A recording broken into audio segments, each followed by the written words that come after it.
Your support helps us bring you programs you love. Go to wyomingpbs.org, click on Support, and become a sustaining member or an annual member. It's easy and secure. Thank you.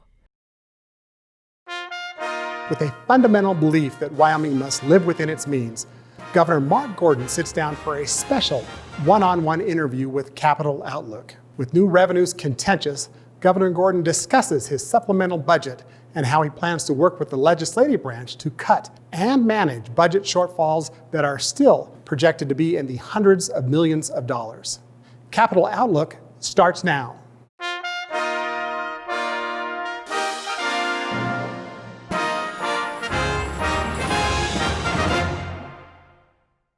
This program is supported in part by a grant from the BNSF Railway Foundation, dedicated to improving the general welfare and quality of life in communities throughout the BNSF Railway Service area.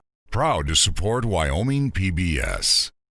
By a grant from AARP, serving the needs and providing real possibilities for the over 50 population in Wyoming. AARP Wyoming. Proud to support Wyoming PBS. This program was funded in part by a grant from Newman's Own Foundation, working to nourish the common good by donating all profits from Newman's Own food and beverage products to charitable organizations that seek to make the world a better place. More information is available at newmansownfoundation.org. And as we begin this special Capital Outlook, it's our privilege and pleasure to be joined by the Governor of the state of Wyoming, Mark Gordon. Governor, welcome to Capital Outlook again. Well, thank you. It's really an honor. I guess we've spent quite a bit of time this year in press conferences. Right in this room. Right in this room. I'm off camera about maybe 12, 15 feet away, but it's been such an interesting and time that none of us could predict it. And we wanted to really give you an opportunity to talk about some of the hard decisions that you've had to make here in the last, almost the last 6 or 7 months. Decisions you never thought would come your way, but here we are. And I want to start with the budget that you released to the Wyoming legislature this week, and I'm talking about the supplemental budget. Right. This is a budget that is almost $1 billion less than the budget that was handed to you when you came into office. Well, that's correct, Craig. And we knew that challenges were coming. And people had seen the handwriting on the wall. We've had failures of coal companies and others. And so luckily, when we set up to do our initial budget a year ago, we asked every agency to come up with priorities. That sort of set us in good stead. We weren't prepared for the Saudis and the Russians going at it tooth and tong and dropping the oil price. We weren't prepared for no rigs running in Wyoming, first time I think in our history. And we weren't prepared for a 30% drop in expected revenues. So we had to do some things. And luckily, agency heads stepped forward with recommendations. We knew we had to do about a 10% this summer. We did that. That saved the state around $400 million. The October consensus revenue estimating group came in a little better, which allowed us to do a little bit less. But you're right, it's about $1 billion less. And these are on top of cuts that the previous administration had already made, which were significant. And you said, Governor, that these cuts were painful and that you did not want to make those cuts, and the budget presents a weaker government. So the question becomes, is it an adequate government? Well, that was our sort of level point, was saying, what are the important priorities that each agency has to do? How are we going to preserve those capacities to the best of our ability? And some programs had to go, there's no question. Are we adequate? I believe we are adequate. Is it the best that we can do? I don't think so. I worry about some of the capacities for meeting the needs of our most vulnerable people. And it seems like this budget may have impacted those folks, maybe more so than anyone else. Well, I don't know if you can say that, Craig. I think everybody in this budget got a little something in a hit, even county and town governments. We tried to be careful and thoughtful in how we made these reductions. We wanted to preserve and be able to deliver to the best of our ability. But I think I mentioned this recently, that there really are 5 agencies that make up 2/3 of the budget. One of those is the Department of Health. Another one is the Department of Family Services and Corrections. And you can't make the kinds of cuts we had to do without hitting those budgets. And that's very painful. Senior mental health, those are tough. We have to talk about revenue, or the lack thereof. And I wonder if nothing changes in the state's revenue structure, its tax structure, whether you and I will be again sitting here 1 year from now talking about the cuts that you've just had to make. Well, obviously, I think, sent to the community colleges and part of PBS's budget also took a hit. And so thanks for that. But I will say that I've said we have to look at where our exemptions are. That's the place we have to begin. We do need to diversify our revenue streams. Wyoming has been very aggressive under my administration and the one prior to this, Governor Mead's, in making sure that coal still has a place in our national energy mix.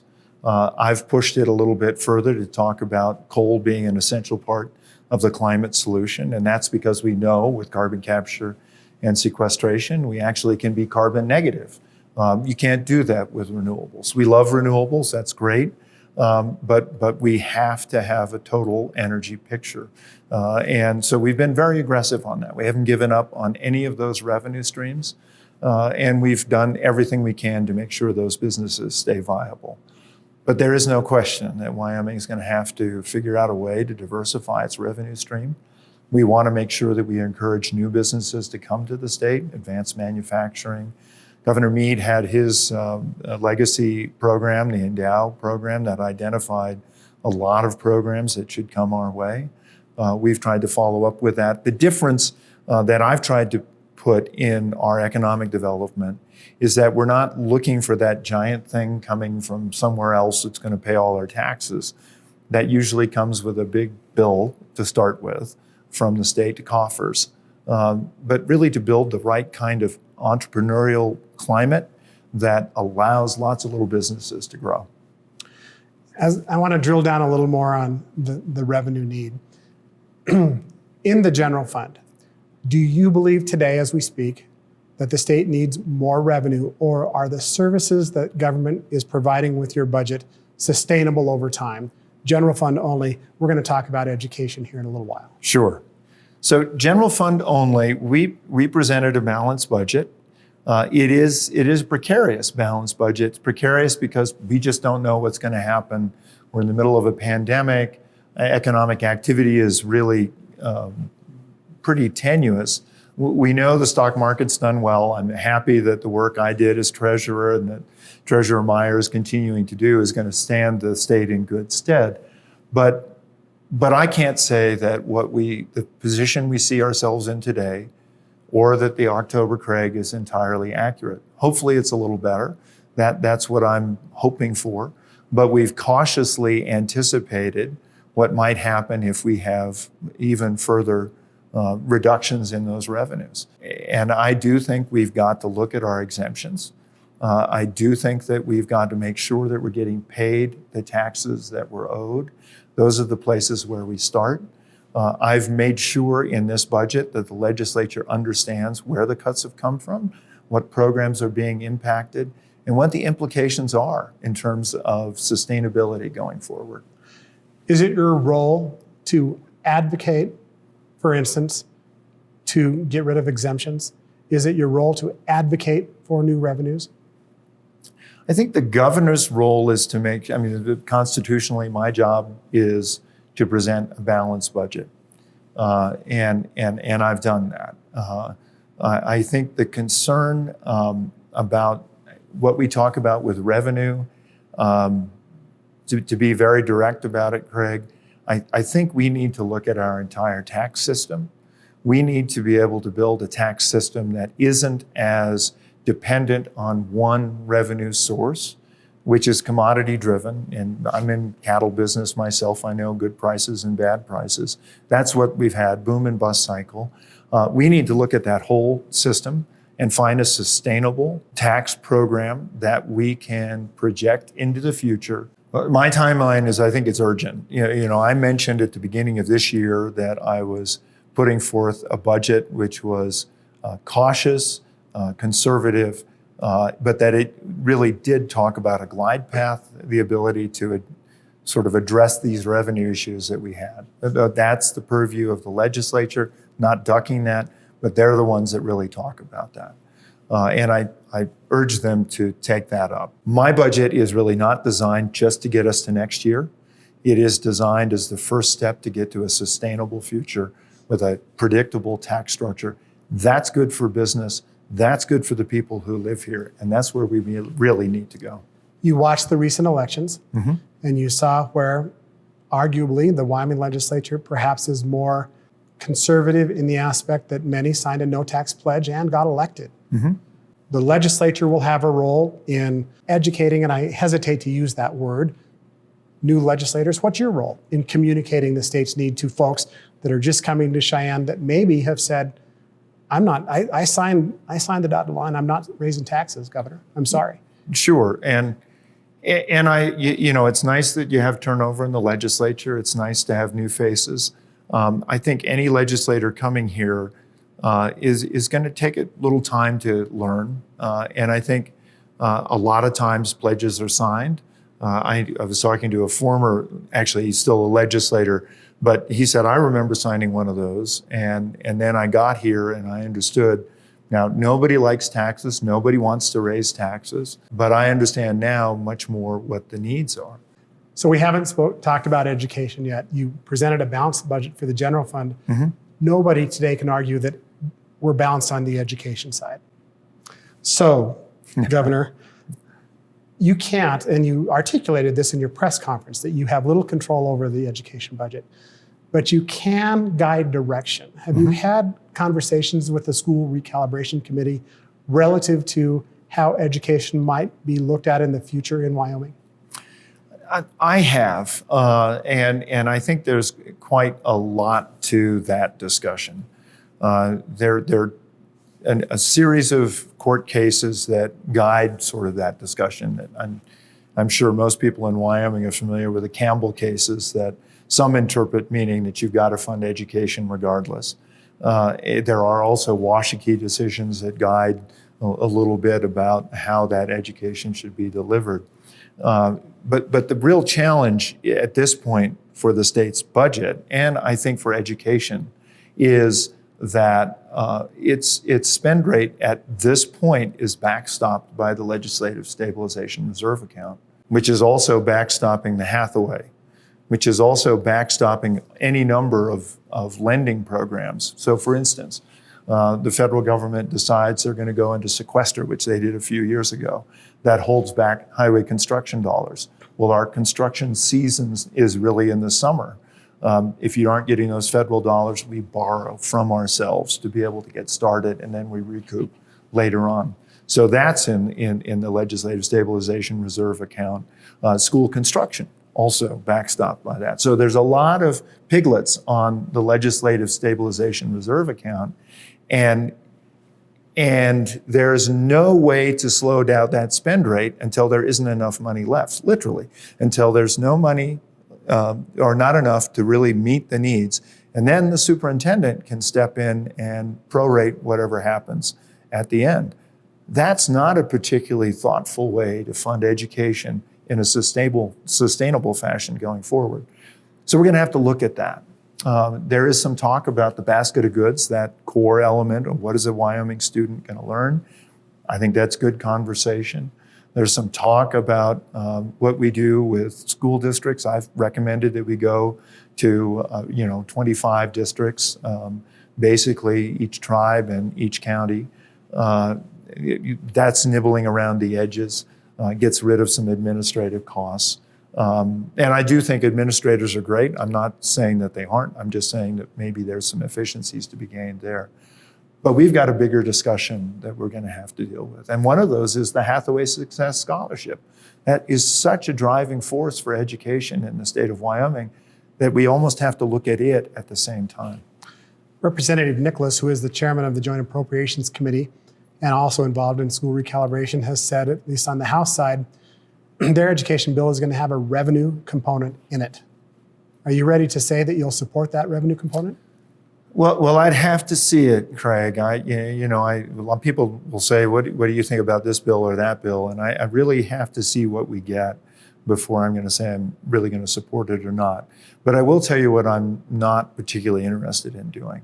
As I mentioned, I talked about we really need to look at a comprehensive fix so that people understand exactly what the tax structure is going to look like. They understand it's sustainable, that it's not excessive. Wyoming's a conservative state. We've never liked to tax, but there are certain services that we want to deliver. There are certain things that we've put in front, and so just trying to fix education with one, balancing act, I really want to take a look at a longer, better process. I've seen advertisements from realtors in your home county, in Sheridan County, that say essentially, now, East Coasters, West Coasters, you can work remotely.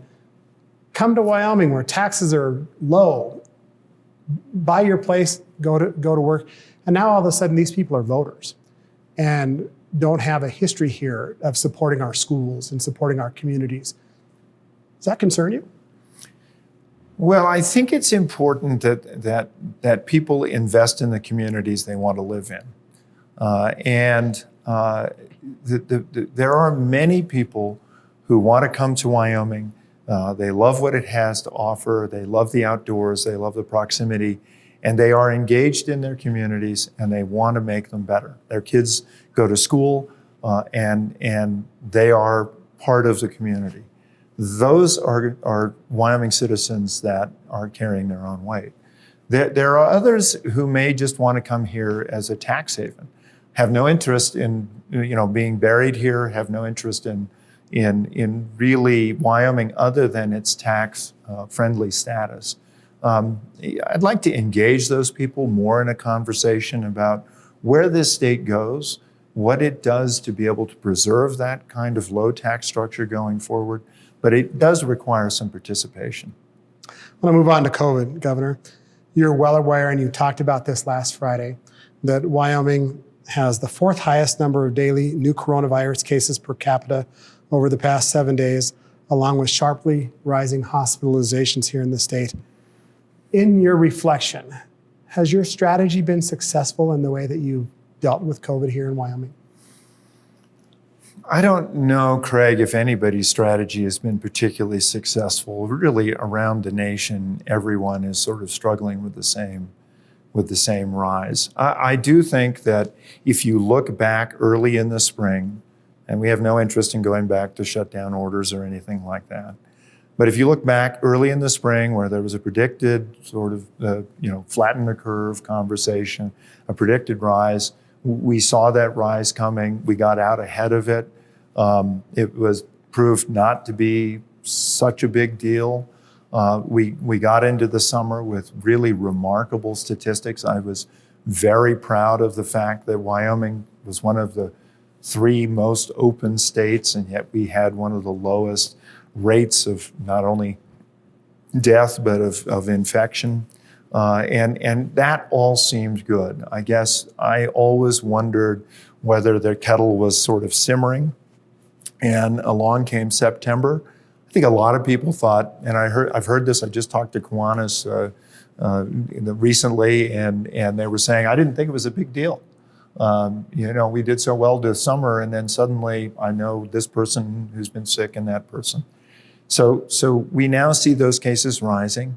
That's been a challenge, trying to figure out how to bring an appropriate measure of restraint has been a challenge. The big concern that we see now, and I think you talked about it, is hospital capacity, and not just infrastructure. It's people. We've had to reach out and pull from New England, medical staff to come to Wyoming because our staff is getting worn out. They're getting exhausted. Every state around us is dealing with the same issues. And I do hope we can get out ahead of, like we did this spring, bring it down. But that's only one side of it. I mean, the second side of it, of course, everybody's talked about what the economic burden is. Absolutely. Just talked to Esther George, president of the Kansas City Federal Reserve, day before yesterday. We were talking about blockchain and opportunities for Wyoming, and she's saying, nobody wants this shutdown, Mark, because it'll be devastating to our economy. We have CARES funding. That CARES funding has helped bridge a number of our businesses this year. That runs out on December 30th. Congress hasn't done anything. Our job is to make sure that we don't overwhelm our medical facilities, that we slow down our rate of infection, that we get ourselves in a good place, because come January, February, and March, those are the months I'm most concerned about. A week ago today, starting on Friday, you were as concerned, angry, intense as I've ever seen you in talking about COVID. In this last week, are you more positive or are you more concerned as we speak today? I am very concerned. I am very concerned because we just don't see our ability to bring these down. Our hospitalization rates keep going up, as I mentioned on that Friday, and that was the tough thing. All through the summer, we were talking about maybe 30 deaths, and now we're at 155. We keep getting, groups of 10. Yes. And not reported in ones or twos anymore. That's exactly right. And these are our neighbors. These are our friends. It's not just people that are nameless faces. These are people in our communities. And I really struggle with that. And I desperately want to get ahead of that. And now I'm worried about our medical staff, because I have family that are medical staff, and they're on the front lines, and I worry about them.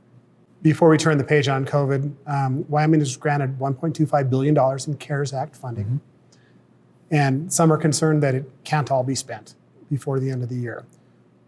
What are we going to be looking at the end of the year, Governor? Will you have been able to support Wyoming with those funds in the way that you had imagined when this was first passed? I think we will have done a very good job of deploying all of our funds. We're on track to do that. I really want to give a thanks to the legislature for coming in for that special session and providing two things. One, providing the opportunity to be able to do some good work and some good programs. And two, a pacing structure. The pacing structure was and is becoming even more important as we get towards the end. You hear about, well, will they be able to spend it all? I have to say the calls we're getting at this point is, how come I'm not getting my amount of money? I think you ought to do another program that does this or that. So there's no limitation on the amount of desire, and I think we are really trying to get it out. We focused, Craig, just on making sure that we did the most we could for our businesses. And your office, you believe, has been able to handle that capacity? I think we have. Would I do it all again exactly the same way? I think we've learned so much. Sure. But we really tried to make it accessible. We really tried to make it easy for people in Wyoming. We are auditing now to make sure that those people who might have made a mistake, have a good way to come back and say, I'm sorry, I didn't need all this. Before we go, Governor, I need to ask you about the presidential election. Vice President Biden. Mm-hmm. You said in a tweet more than a week ago now, and I want to quote the tweet, that when a result is confirmed, congratulations for the winner will be in order. And I want to ask you, Governor, is there any evidence that has come your way that is giving you pause still today that Vice President Biden will not be President Biden in January? I haven't really seen any evidence. I know that there are several legal challenges that are being played out. I know there's some recounts that are going on. And, just as I said beforehand, I think projections are wonderful, but it was when the canvassing board met in Wyoming and we presented our case, that sort of case closed. And that's where I'd like to see us. And I do think that we are at a very interesting time in our nation's history. I'd like to see it resolved quickly, but I want to make sure that all due process is covered. We have just over a minute left, Governor. You'll report to the legislature in January the state of Wyoming. Are you going to be able to say that the state of Wyoming is strong? I will say that the state of Wyoming is a bit weaker, but that our stamina is strong and that our ability to rise above is strong, and that we have work to do. I haven't said anything different from that. This summer, addressing the Republicans, I said, any new legislator is going to have to learn quick and work hard because we have work to do. Thanksgiving week is upon us. Mm-hmm. What's your advice to Wyomingites as they're still trying to contemplate, should I go see family and friends? Should I not? This virus is incredibly aggressive. My recommendation is that people stay to smaller groups. In our family, you think you know everybody. We had a couple of positives that showed up. And so I think people should be very cautious. Stay fewer than 10 people. Have your plans changed this Thanksgiving because of COVID? Just this morning, my daughter, who was planning to come in, said, I think we're going to stay put. And my son, living in Montana, said, we're staying put. Well, I'm sorry to hear that COVID's impacted your family, Governor. But I do want to wish you, certainly, and the First Lady, a very happy Thanksgiving. And best wishes for the end of this year. It's been quite a year. Oh, well, thank you, Craig, and happy Thanksgiving to you and to everyone in Wyoming.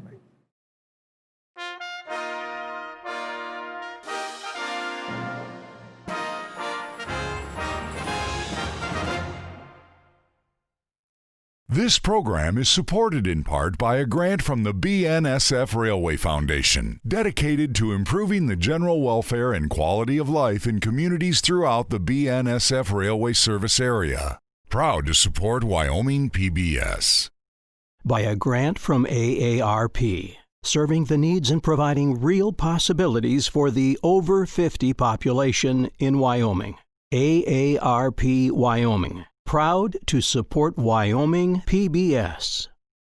This program was funded in part by a grant from Newman's Own Foundation, working to nourish the common good by donating all profits from Newman's Own food and beverage products to charitable organizations that seek to make the world a better place.